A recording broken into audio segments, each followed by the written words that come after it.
Hey, what's up, guys? Welcome to another episode of Clangin and Bangin with Mikey, episode 13.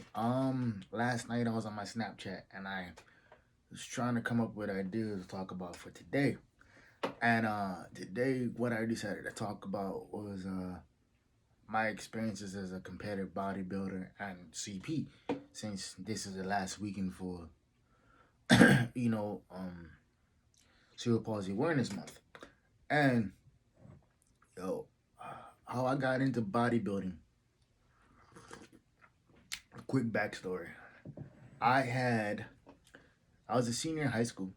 I was fat. I never really knew how to exercise. I mean, I knew what a gym was. I knew how how to work out somewhat, but in terms of me actually breaking down exercises I want to work out, I didn't know how to do that. So my senior year, I took a weight training class, and I remember vividly we had this pull up test, right? And my ass couldn't do one pull up, and now I do about a couple hundred a week. But so I graduated from high school, went to college, did all that. Worked out, worked. Actually worked at the gym for a little bit too. And it wasn't until after I graduated college when I stepped on the scale and I saw 190, and I was about 26, 27. Actually, no, I was about 28. I was about 28, and I was like, yo, if you don't do something, it's gonna get worse. And that's when I figured, yo, I need some help with this.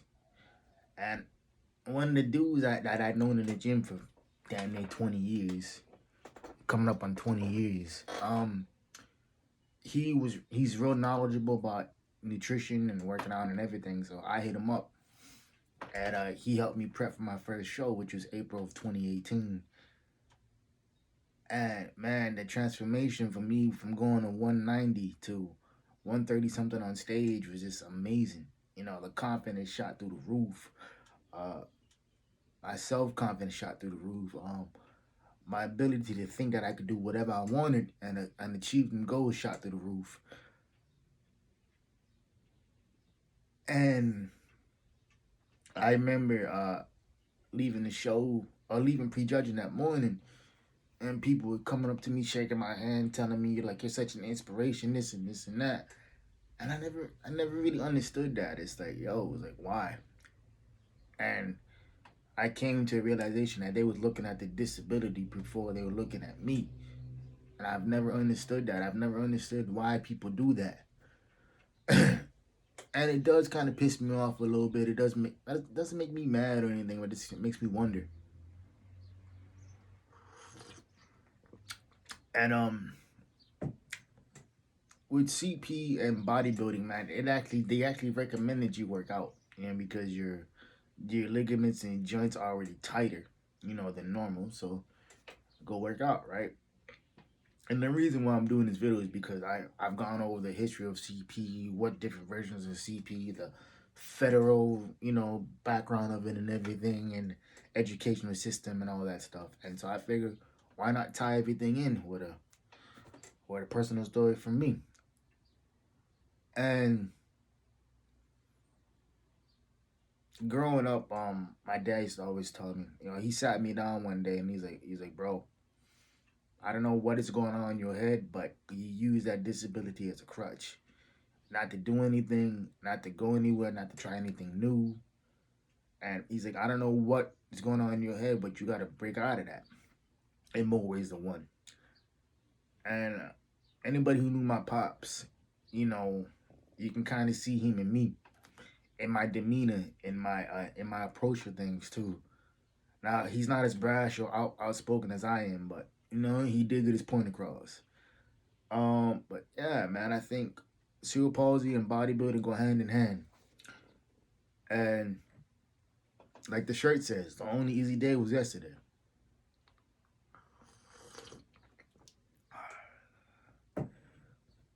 But bodybuilding to me, man, it's like it taught me so many different things. It made me come in contact. I networked with so many different people. Um, it made me have a such a strong sense of belief in myself. Um, it actually led me to move to California and and to and to just try different try different things, meet different people, and the people I met when I was in when I was living in Cali, great people. And it all stems from the fact that a 17-year-old version of me wanted to take bodybuilding, wanting to take a weight training class. It's like that's what it all stems into. And I think without me not, if I didn't do that, if I took something else, and like I probably wouldn't be sitting here making these podcasts and saying how deeply bodybuilding has impacted my life. Not just in the terms of the lifestyle or just in general, but I think bodybuilding has such a deeper impact than people realize. Because the dudes I got in my corner, they're in my corner for life.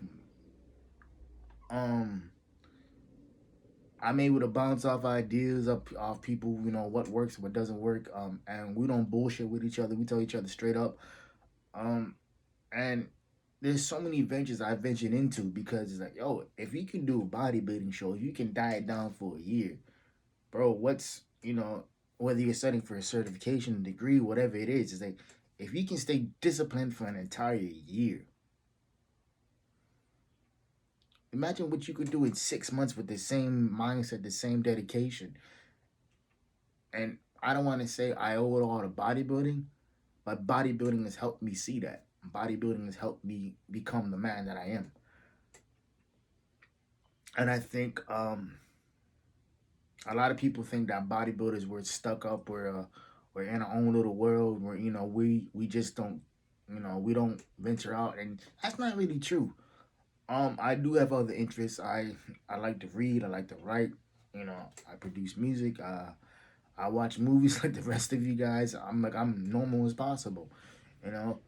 I like my ice creams. I like everything, man. It's like, but at the same time, but for those 16 weeks, you know, adding in a few refeeds here and there, the diet is still the same. The diet is going to be the diet. And I had somebody ask me like, "Yo, like, why do you do that? Like, why do you choose to suffer? You know?" And the way I look at it, like, no, it's not suffering because we all signed up for this. We all know what it is. We all know, what the deal is when it comes to this. Everybody who's competed, whether you're NPC, or IBB Pro, whatever,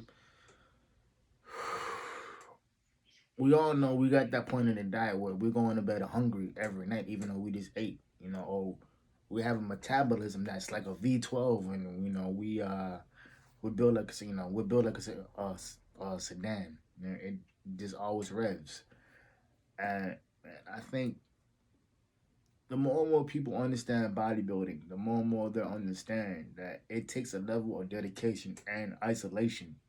Again, I'm gonna say that again. It takes a level of dedication and isolation to get to where we gotta go. And when I say that, what I mean by isolation is like, yo, like when the homies is out, you can't go out party with them.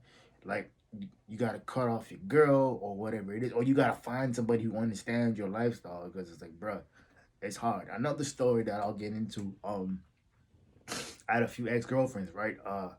And they never understood what bodybuilding was. And when I was younger, I'd be in the gym 2 3 hours a day, and they'd be like, I had this one ex girlfriend of mine tell me like, "Who you working out for? Who is she?" And I'm like, babe, what? Hey, what are you talking about? I was like, I ain't working out for nobody. If anything, I'm working out for you and me. You know what I'm saying? I'm working out to look good naked. And it was simple. She gave me an ultimatum. She's like, well, like, it's me at the gym. And it's been 6 years. So, you know what I mean?